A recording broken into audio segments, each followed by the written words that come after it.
Mula ng gabi ng pagkikita namin kay Tio Elias, nagbago na ang pananaw ko sa lahat. Hindi ko na matignan ang mga anino sa parehong paraan. Lahat ng kakaibang ingay sa gabi ay tila may ibig sabihin. Araw may mga matang laging nakamasid sa likod ng kadiliman, at unti-unti kong nararamdaman na may bahaging konektado sa akin ang lahat ng ito. Isang umaga, habang kumakain kami ng adahan, napansin kong tahimik si nanay. Hindi niya sinasagot ang mga tanong ko, ni hindi niya ako tinitingnan sa mata. Si Lando naman, simula nung gabing yon, bihira na akong sabayan pa uwi. Parang iniiwasan na niya ako. Napansin ko rin na ilang kapitbahay ay tila umiiwas kapag dumaraan ako. Isang matandang babae pa na ang pabulong na nagsabi sa isa pa, "Yan ang batang malapit sa aswang. Delikado yan." Hindi ko maintindihan kung bakit biglang ganito ang treto nila. Ako ba ang mali? Ako lang naman ang gustong makaalam na totoo. Pero habang lumilipas ang mga araw, mas nararamdaman ko may malalim pang lihim na ayaw nilang malaman ko. Hanggang isang gabi, habang nasa kusina ako at nagyuhugas ng pinggan, bigla akong nilapitan ni nanay. "Anak, may kailangan kang malaman," mahinang sabi niya. Umupo siya sa kahoy na upuan, bitbit ang isang lumang kahon na yari sa kahoy at nakatali ng abaka. Maalikabok na at may ukit na simbolo sa ibabaw, parang mata na may mga pakpak. "Ang lolo mo, hindi siya ordinaryong tao," tanimulan niya. "Manggadamot siya noon, pero hindi lang basta albularyo. May kakayahan siyang makakita ng hindi nakikita ng iba. Isa siya sa mga tagapagtanggol laban sa mga nilalang ng dilim. Pero isang gabi, may isang aswang na dumating. Hindi niya kinaya at nawala siya habang lumalaban. Tahimik akong nakikinig, nalalamig ang mga kamay. Matagal naming itinago ito sa iyo. Ayaw naming madamay ka. Pero simula nung nakita mo si Elias, napukaw na ang lakas na namana mo sa dugo niya." Binuksan ni nanay ang kahon. Sa loob, may isang makinang na mutya, kulay asul na parang tubig dagat. Nakabalot ito sa pulang tela. Ito ang iniwan ng lolo mo. Isa siyang tagapag-ingat ng mutyang ito. Galing daw ito sa isang diwatang bante ng kagubatan. Huwag mo sana akong tanungin kung totoo o hindi. Pero anak, hindi ka na ordinaryo. Hindi ako makakibo. Sa isip ko, gusto kong isigaw na ayoko nito. Gusto kong bumalik sa normal, sa mga gabing tahimik, sa buhay na walang lihim, walang panganib, walang mga matang nagmamasid sa dilim. Kinagabihan, hindi ako agad nakatulog. Inagmasdan ko ang mutya sa liwanag ng buwan. Sa kalmadong kislap nito, may kung anong alon sa dibdib ko na parang tawag. Pakiramdam ko'y may gumigising sa loob ko na hindi ko pa lubos na naunawaan. Kinabukasan, hindi ko na mapigilan. Bumalik ako sa kakahuyan, doon sa bahay ni Tio Elias. Pero pagdating ko, wala na ito. Uling, abo, at mga sirang halaman lang ang naiwan. Para bang may sumobog o may nilinis na puwersa. Doon ko siya nakita. Isang diwata, may mahahabang buhok na parang talahib at mga mata niyang kulay ginto. Nakashoot siya ng balabal na gawa sa dahon at bulaklak. Nakatayo siya sa gitna ng mga abo, parang siya ang bante ng lugar. "Anak ng tagapangalaga," bulong niya, "gising ka na." Hindi ko alam kung ano ang nangyayari. Sabi ko, nanginginig. Ayoko nito. Lumapit siya at dahan-dahang hinawakan ang mutya na nakasabit sa lig ko. May gayera sa pagitan ng liwanag at dilim. At ikaw, kagaya ng lolo mo, ay bahagi ng mga pipiliing tumindig. Hindi lahat ng aswang ay masama. Ngunit may isang makapangyarihang nilalang na unti-unting ginising ang mga dating natutulog. Siya ang dahilan ng pagkawala ni Elias. Siya ang tunay na banta. "Anong gusto niyo?" Lumaban ako. Tanong ko, halos pasigaw. Hindi ko to gusto. Tahimik ang diwata. Ang tadhana, hindi tinatanggap, tinatahak. Bago siya magleho, iniabot niya ang isang lumang singsing, itim, may ukit na pareho ng simbolo sa kahon ni lolo. Kapag dumating ang oras, ito ang magbubukas ng daan. Ngunit mag-ingat, ang kapangyarihan ay may kapalit. Pagkauwi ko, muling nabalot ng katahimikan ang bahay. Ni hindi ko nasabi kay nanay ang tungkol sa diwata. Lalo na nang malaman kung si Lando ay bigla na lang nawala. Wala siyang paalam. Ni hindi siya pumasok sa eskwelahan. Sabi ng tatay niya, baka raw nagtampo at naglakad palabas ng baryo. Pero ako, alam kong hindi basta nawala si Lando. Mula sa gabi ng pagkikita namin kay Elias, may bahagi sa kanya na nag-iba. Arang may laman ang mga mata niya. May dalang takot o lihim. Ngayon, ako na lang mag-isa. May mutya ako sa dibdib, may singsing sa bulsa, at may kwento ng lolo kong lumaban hanggang sa huli. Pero hindi ko pa rin alam kung kaya ko, o kung gusto ko ba talagang malaman ang lahat. Dahil kung totoo ang lahat ng baka hindi lang ako ang tagapagmana ng liwanag, baka ako rin ang susunod na puntirya ng kadiliman. Asjet.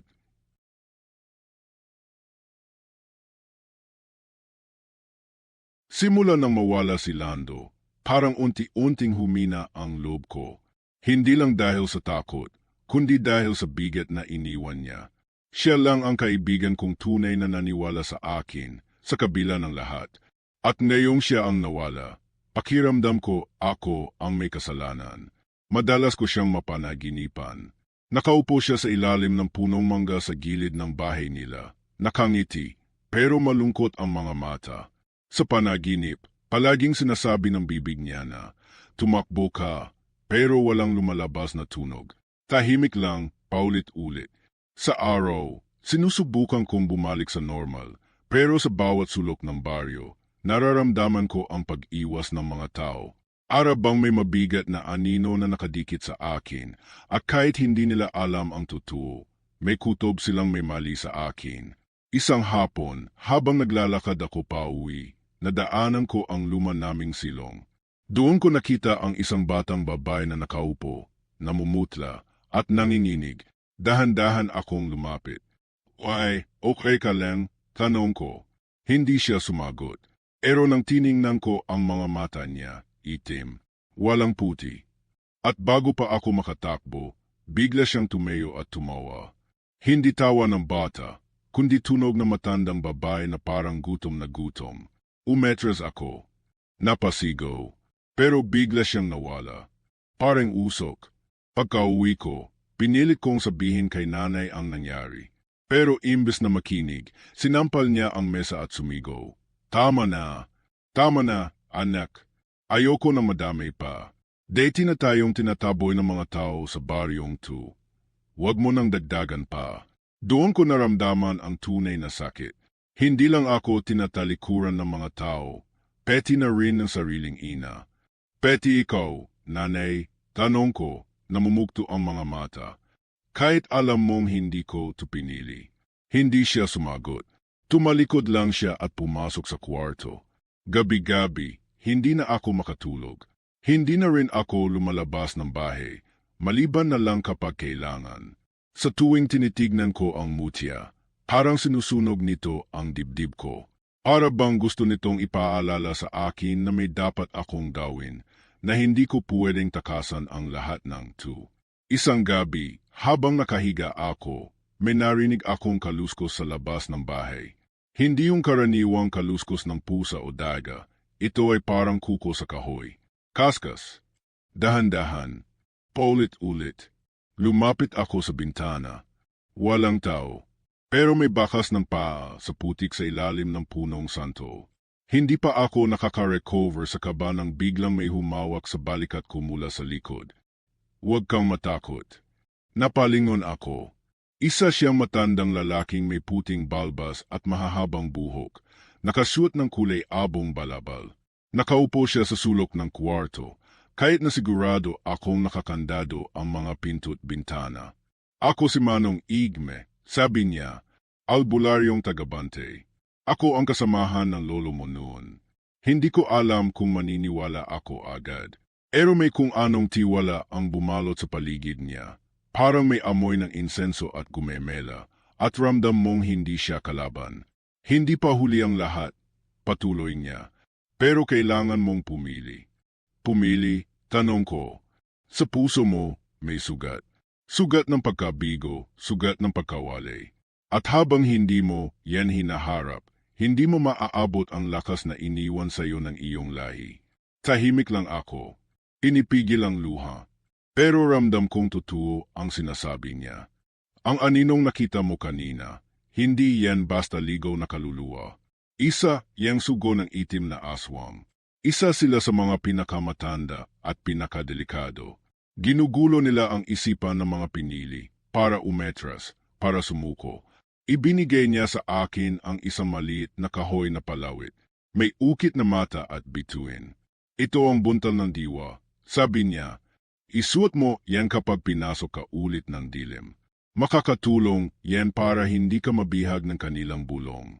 Pagkaalis niya, bigla siyang naglaho, harang hangin. Walang tunog, walang paalam. Kinabukasan, napagdesisyunan kong bumalik sa gubat, hindi para lumaban, kundi para makahanap ng sagot. Sa gitna ng masukal na kagubatan, tumigil ako sa isang bahagi kung saan may balon na matagal ng tuyo.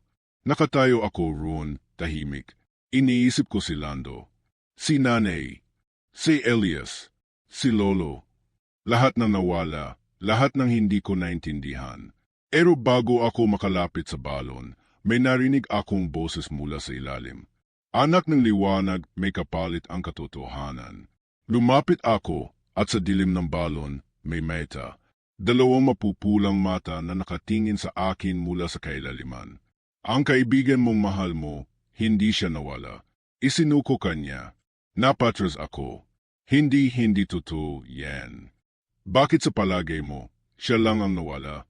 Bakit sa palagay mo, siya ang unang kinalimutan ka dahil may lihim siyang itinago. At sa oras na malaman mo, baka ikaw na ang bumitaw. Umetras ako, tumakbo.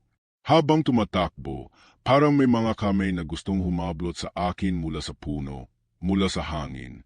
Erosuot ko ang buntal ng diwa.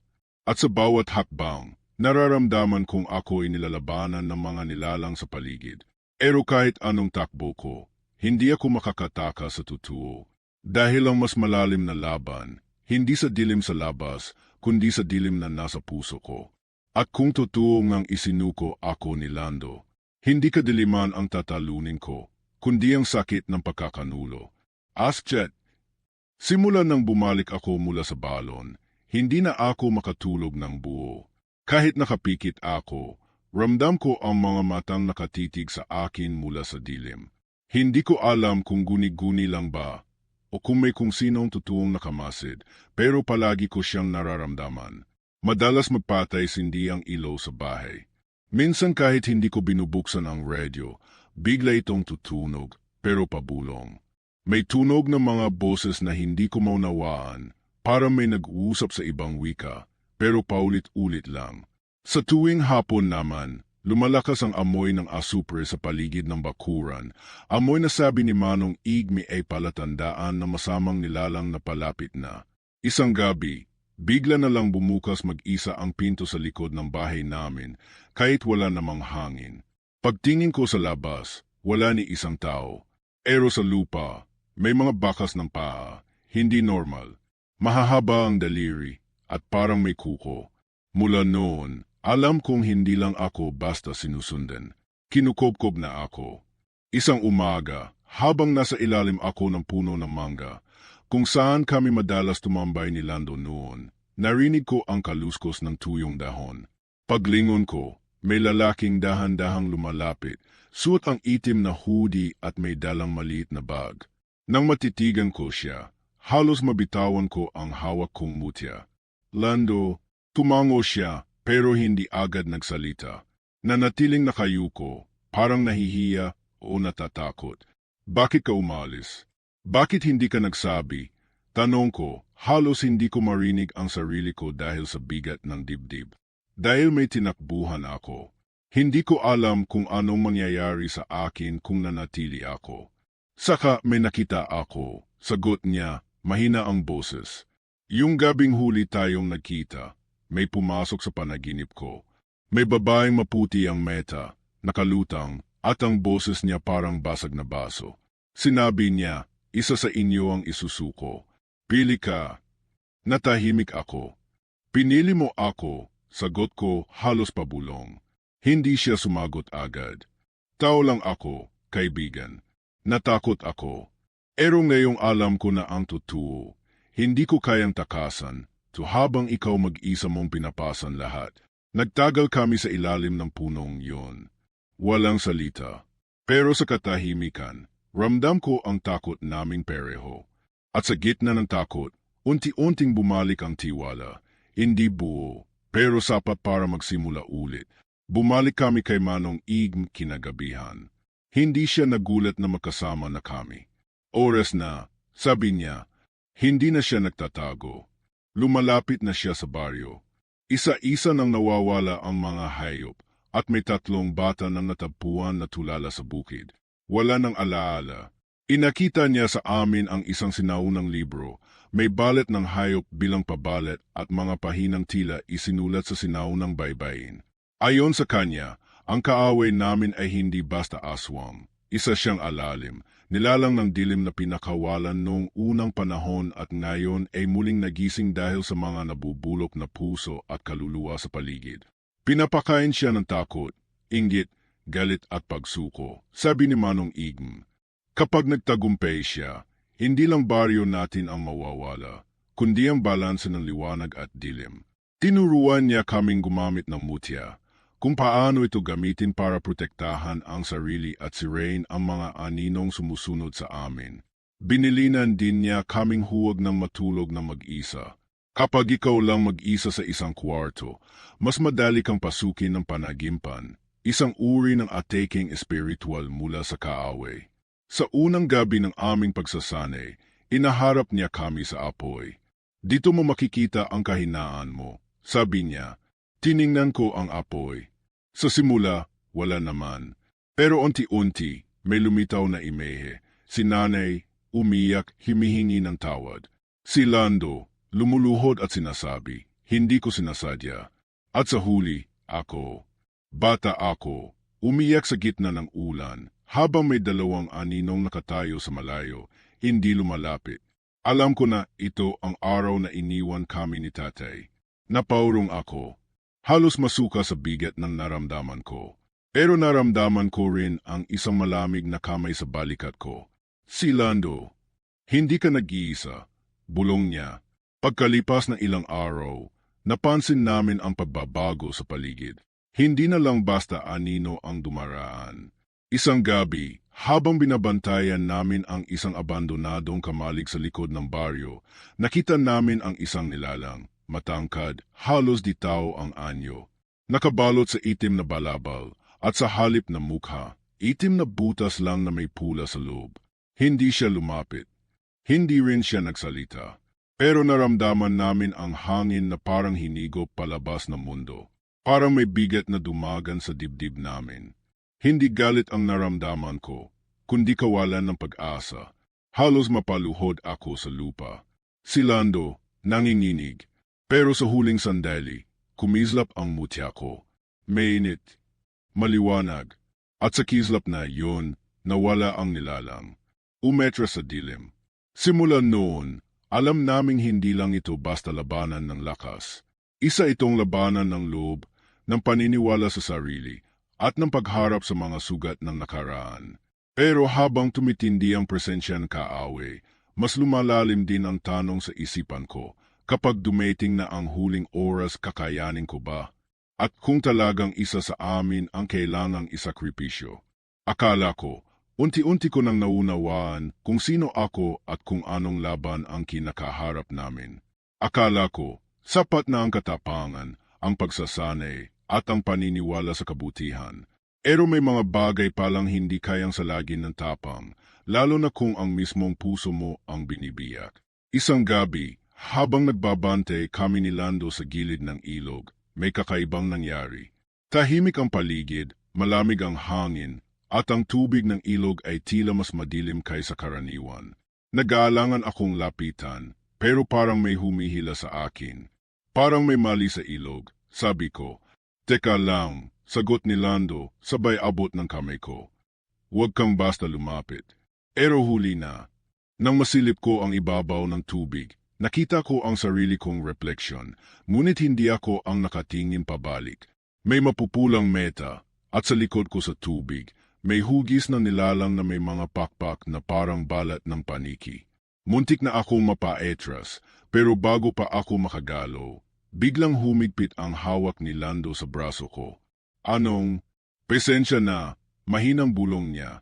Bago ko pa maintindihan ang ibig niyang sabihin, may itim na usok na biglang bumalot sa paligid namin.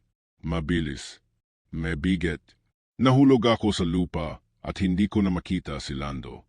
Umugong ang tenga ko. May naririnig akong boses na pause, parang bulong na paulit-ulit lang. Isa sa inyo ang sisira, isa ang ililigtas. Pagkaalis ng usok, nag-iisa na lang ako. Walang Lando. Walang anino.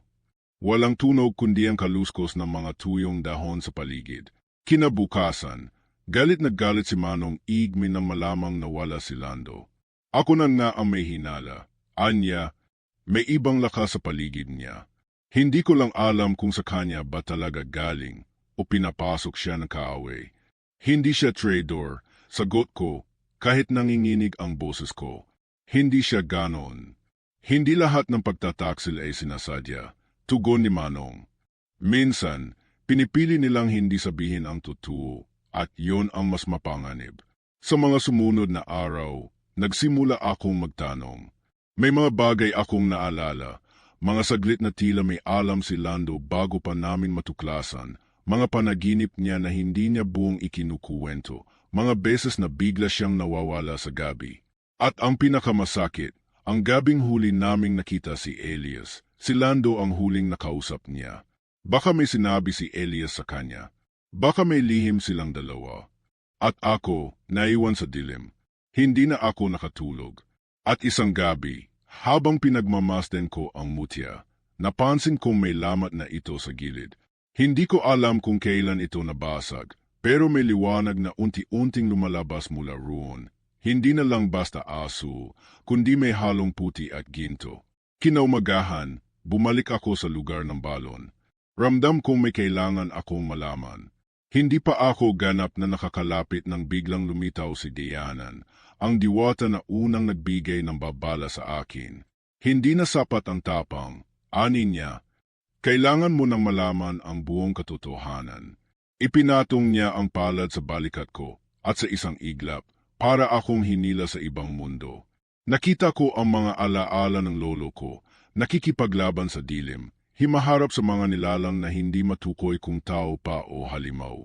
Nakita ko rin ang sarili ko, batang umiyak sa ilalim ng ulan, habang si nanay ay lumuluhod at humihingi ng tulong sa isang aninong nakatayo sa loob ng bahay. Hindi ako ang huling tagapangalaga, mahina kong bulong. Ako ang susi, sagot ni Dianan. Ikaw ang tagapagbukas, ang anak ng liwanag at anino. Sa dugo mo dumadaloy ang lakas ng perehong panig. Napatigil ako. Anong ibig mong sabihin? Ang ama mong iniwan ka? Hindi siya tao. Arang sumabog ang loob ko. Hindi ko alam kung anong mararamdaman. Galit, takot, pagtanggi. Paano magiging totoo yun? Paano ko babalikan ang lahat ng alaala ko kung lahat pala ay may bahid ng kasinungalingan?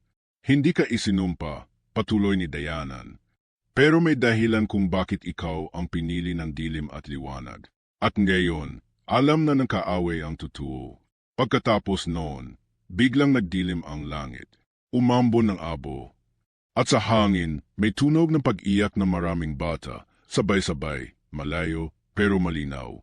Pagbalik ko sa baryo, ilang bahay na ang iniwan ng mga tao. May nawawala na namang isang matandang albularyo sa kabilang bukid. Wala ni isang bakas, pero ang mga hayop nila ay natagpuang patay, tuyot, harang sinipsip ang kaluluwa. Tumayo ako sa gitna ng baryo, hawak ang mutyang may lamat. Ramdam ko ang dagundong sa ilalim ng lupa. Hindi pa dumarating ang huling labanan, pero papalapit na. At ang kaaway, hindi lang siya basta halimaw. Hindi lang siya nilalang ng dilim. Gabi ng kabilugan ng buwan. Ang baryo ay tila huminto sa paghinga. Wala kang maririnig kundi ang malakas na hampas ng hangin sa mga dahon at ang marahang pagtunog ng mga kawayan sa bakod. Ang himpapawid ay madilim, kahit may buwan, at ang lupa'y parang lumalamig mula sa ilalim. Tumayo ako sa gitna ng lumang palayan, kung saan lahat ay magsisimula o matatapos. Sa kamay ko, hawak ko ang mutya, ngayon ay halos buo na ulit, kumikislap ng asul at ginto. Sa dibdib ko, ang buntal ng diwa ay mahigpit na nakasabit. Ramdam ko ang kabog ng puso ko, hindi lang dahil sa takot, kundi dahil sa bigat ng lahat ng narinig at nalaman ko. Ako ang susi, anak ng liwanag at anino. Dala ko sa dugo ang dalawang puwersang dapat sana'y makalaban, pero ngayon, magtatagpo sa loob ko. Mula sa dilim ng kagubatan, unti-unting lumitaw ang anino matagal na naming hinahanap, ang alalim. Matangkad, balot sa itim na balabal, at ang mukha, walang meta, walang ilong, kundi isang malawak na hukay ng kadiliman. Sa bawat hakbang niya, nanginginig ang lupa. Sa paligid, nagsimulang magliyab ang mga damo, pero ang apoy ay kulay itim. Tagapagbukas, aniya, ang boses ay parang batingaw na sirang tumutunog. Dumaiting na ang huling sandali. Lumingon ako. Wala si Manong Igm. Wala si Dianan. Wala si Nanay. Ni si Lando. Ako lang. Sagot ko, kahit nanginginig ang boses ko. Dumating na. Bigla siyang sumugod. Mabilis. Parang hangin. Tinapon niya ako sa air at bumagsak ako sa putikan. Nasugatan ang braso ko, pero hindi ko binitiwan ang mutya. Tumayo ako, hirap, pero may apoy sa loob ko na ngayon lang lumabas. Hindi mo ako kayang talunin, sabi niya. Dala mo ang kadiliman. Isa ka sa amin. Hindi, sagot ko. Dala ko rin ang liwanag, at hindi mo ako pag-aari. Binato ko ang mutya sa lupa. Sa pagbangga nito, bigla itong nagliwanag. Isang gintong liwanag ang bumalot sa paligid, at sa gitna ng liwanag may lumitaw. Si Lando. Nakatayo, sugatan, pagod. Pero may hawak siyang singsing na pamilyar. Hindi ako tumakbo. Anya, hinahanap ko ang puso ko. Ngayon, buo na ulit. Ngumiti ako, kahit may luha sa mga mata ko. Magkasama kaming lumaban. Habang inaatik kami ng alalim, binikas namin ang orasyon na tinuro ni Manong Igm. Ang hangin ay umikot, ang liwanag mula sa mutya at singsing ay nagtugma. Tumigil ang alalim, sandali, parang nasaktan. Pero bigla siyang sumigaw. Isang malakas na alingaungaw ang pumunit sa hangin. Napasubsob kami ni Lando sa lupa. Naramdaman ko ang pagod, hindi lang sa katawan, kundi sa puso. Pakiramdam ko, ubos na ang lahat. Hindi sapat ang liwanag mo, anang alalim. Dahil sa puso mo, may sugat. At doon ako papasok. Bigla akong binalikan ng lahat. Ang pagkawali kay tatay, ang paglayo ni Lando, ang pagtalikod ni nanay, ang takot ko na hindi ako sapat. Lahat ng sakit, bumalik sabay-sabay. Gusto ko nang bumitaw. Ngunit may kamay na humawak sa akin. Si Lando. Hindi mo kailangang buuin ang sarili mo mag-isa. Sabi niya. Sa saglit na yon, parang may nabasag sa loob ko, isang matagal ng pader. At sa pagbagsak nito, dumaloy ang liwanag mula sa dibdib ko. Hindi apoy, hindi orasyon, kundi alaala.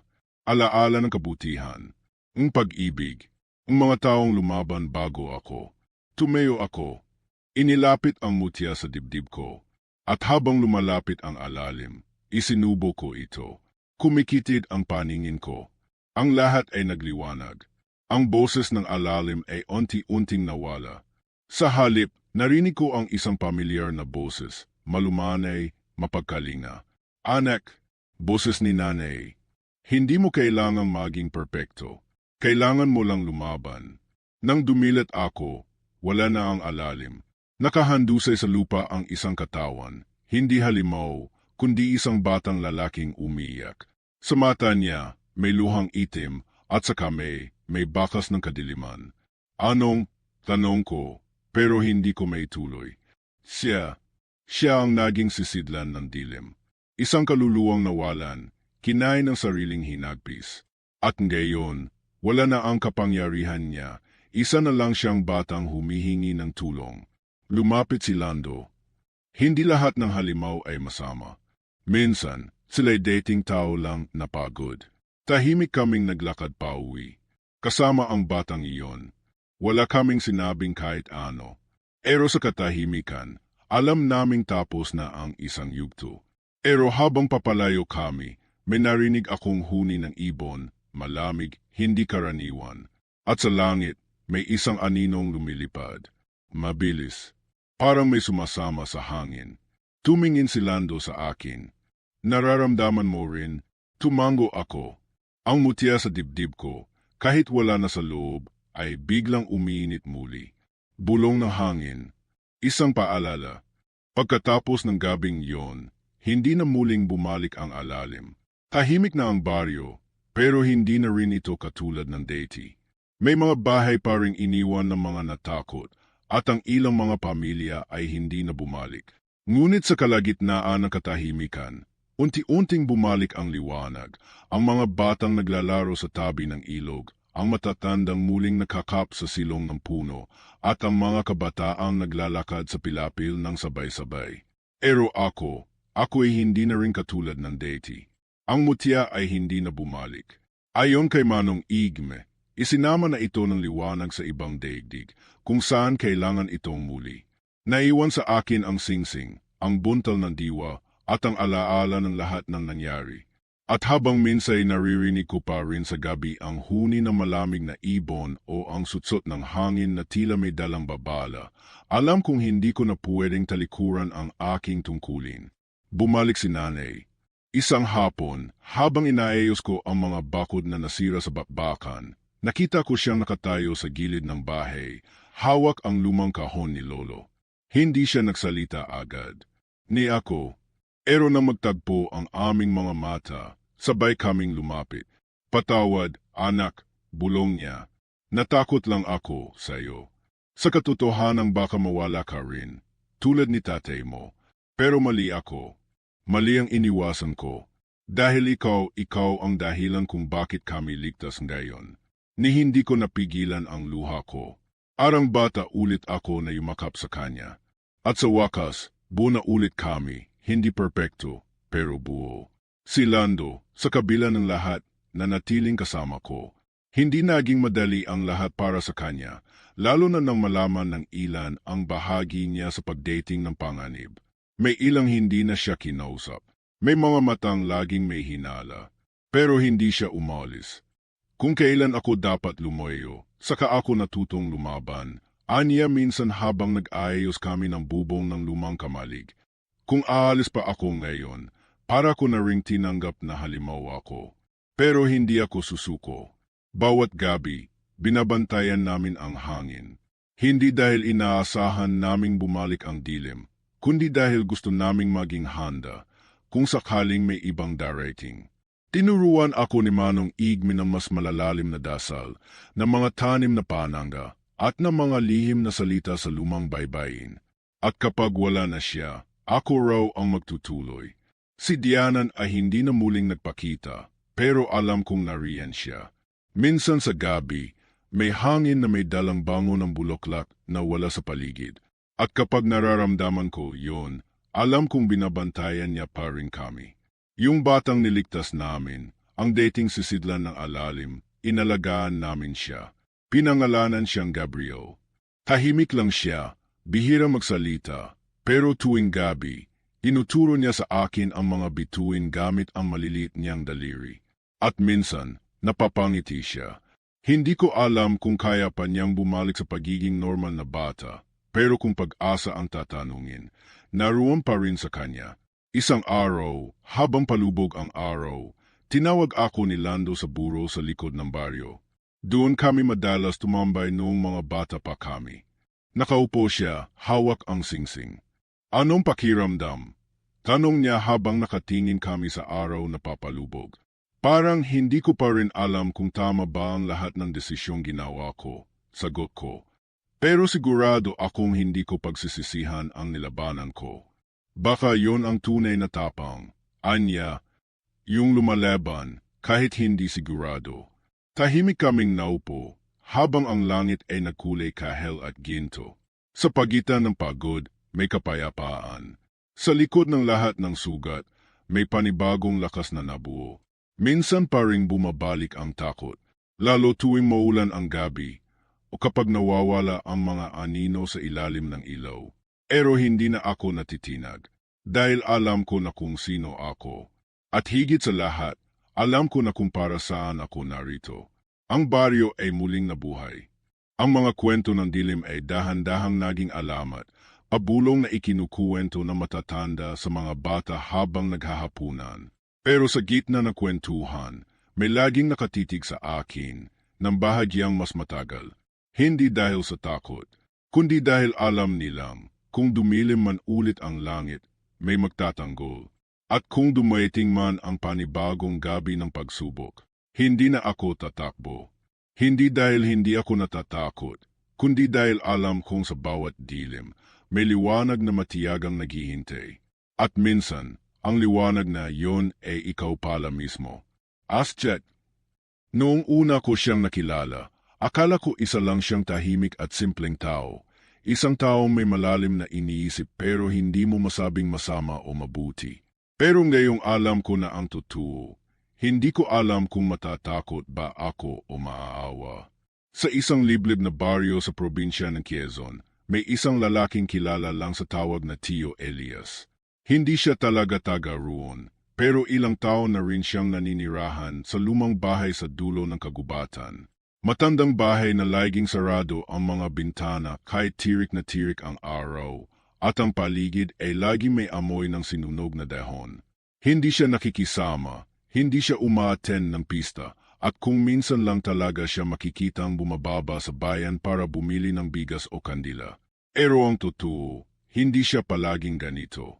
Ayon kay Lando, ang matalik kong kaibigan na taga roon din, si Tio Elias ay minsang naging kilalang manggagamot sa kanayunan. Marunong siyang bumikas ng orasyon, marunong siyang humawak ng mga halamang gamot, at madalas siyang tinatawag sa mga baryo kapag may bata na sinapian o may sakit na hindi may paliwanag ng doktor. Pero isang gabi, may nangyaring hindi inaasahan. Isang pamilya sa kabilang baryo ang biglang nawala. Lahat sila, tatay, nanay at 2 anak, biglang hindi na nakita. At ayon sa tsismis, si Elias daw ang huling taong pumasok sa bahay nila. Simula noon, nag-iba ang tingin ng mga tao sa kanya. May mga nagsasabing nakita raw siyang hubad at duguan sa gitna ng kakahuyan habang tumitilawk ang mga manok kahit 10 oras ng gabi. May isa pang kuwento na may batang nakakita raw sa kanya na naglalakad ng patalikod habang nakatingala ang ulo at ang mga mata niya ay pula sa dilim. Pero si Lando, kahit takot, ay palaging naniniwalang may dahilan si Elias. Hindi raw siya masamang tao. Kaya isang gabi, dahil sa matinding usisa at kabataan naming puno ng katapangan, nagpasya kaming dalawin siya. Hindi ka ba natatakot? Tanong ko kay Lando habang tinatahak namin ang madamong daan papunta sa bahay ni Tio Elias. Takot ako, sagot niya habang tumatawa ng pilit. Pero mas takot akong mamate nang hindi nalalaman ang katotohanan.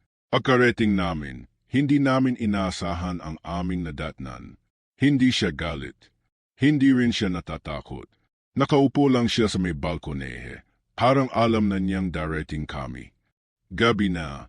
Ang mga usisero, madaling kinakain ng dilim, sabi niya habang hindi tumitingin sa amin. Niyaya niya kaming pumasok. Sa loob ng bahay, amoy pa rin ang usok ng kamangyan. May mga lumang libro, bote ng mga pinatuyong ugat, at larawan ng mga hindi pamilyar na simbolo sa dingding. Ngunit ang pinakanakakakilabot sa lahat, isang malaking mapa ng Luzon na may pula at itim na mga tuldok sa iba't ibang bahagi ng rehiyon. Ano po yan? Tanong ni Lando. Mga baryong pinuntahan ko, sagot niya. Mga lugar kung saan may mga mangkukulam na kailangang alisin. Natahimik kami. Hindi ako pumapatay na inosente, dugtong niya. Ang totoong mga halimaw ay yaong mga ginagamit ang itim na salamangka para mang-api at pumatay. Ako lang ang gumaganti. Hindi ko alam kung maniniwala ba ako o tatakbo na palabas. Pero ang mga mata niya, may lungkot, may galit, at may lalim na hindi mo may paliwanag. Para bang hindi siya isang halimaw, kundi isang nilalang na isinumpa ng kanyang sariling layunin. Doon namin nalaman ang totoo. Si Tio Elias ay hindi basta tao. Isa siyang aswang, pero hindi tulad ng mga kinatatakutan natin sa mga kwento. Isa siyang tagatugis, tagapaglinis. Isa siyang nilalang na inyale ang sarili para lipulin ang mga mangkukulam at mambabarang na lumalason sa mga baryo. Mula sa gabi na iyon, para may binuksan siyang pinto sa pagitan ng mundong alam namin at ng mundong hindi dapat naming ginagalaw.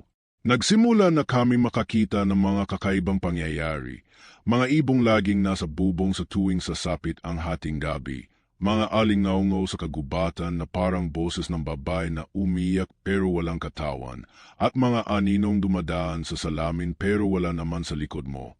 Isang gabi, habang pauwi kami galing sa bahay ni Elias, himinto si Lando. May napansin ka ba? Tanong niya. Ano? Sagot ko. Kanina pa tayo sinusundan, pero hindi tao. Lumingon ako, at sa ilalim ng liwanag ng buwan, nakita ko ang isang nilalang na nakatayo sa may gilid ng kakahuyan. Kulay abo ang balat, mahaba ang buhok, at ang mga mata walang puti. Nakatingin lang siya sa amin. At bago pa kami makatakbo, narinig namin ang mababang tinig mula sa likod namin. Huwag kayong matakot. Siya ang susunod. At paglingon namin, wala na si Elias. Simula noon, wala na ring bumalik sa bahay niya. Pero tuwing may nawawalang bata o biglaang pagkamatay sa ibang baryo, isang bagong pulang tuldok na naman ang lilitaw sa mapa ni Elias. At sa bawat alamat ng bagong tagapuksa ng mangkukulam, isa lang ang tawag sa kanya, ang aswang na tagatugis.